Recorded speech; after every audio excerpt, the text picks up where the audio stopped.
Orçun.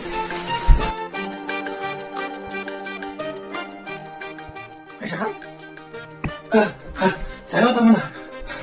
Az kaldım lan. Doz mu? Sen bilin.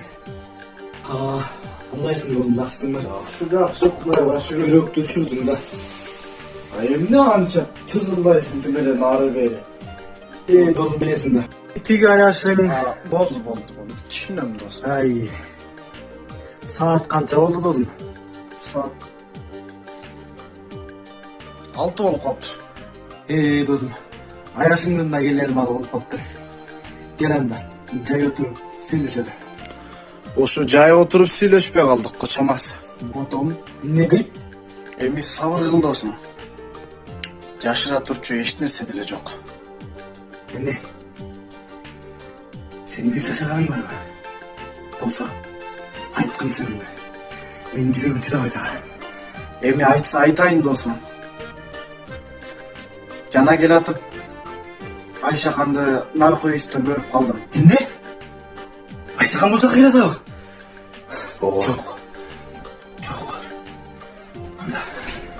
Anda. Çok. Ayşe kan gel attı. Çok. Geçir dostum. Mesela özür bulunur seni aytayın degen emesmin. Lan bilesin mi? Bileyim dostum, bileyim. Anan seni kım te bala gestinire birbiringde abdan jaktırçursun. Günlerden bir gününde sen bana geldin. Al okuya hiç esten gitme. O şunu bilesin mi dostum? Ne değilsin dostum? Çok dostum. Hiç ne sevmez. Anan sen bilesin mi traktör benim aynaştı. Süzüp ketkenimle. Allah okuya esten gitme. Oo. Yoşal günler ay. Ape botum. Hem neler kılatasın. Ape. Ya. Paylaştım. Gelintir olmalı olup kaldı. Ben yüreğim ses çıkar. Anda.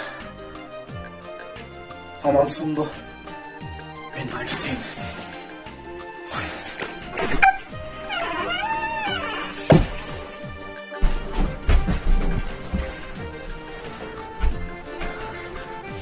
Ayşe kan.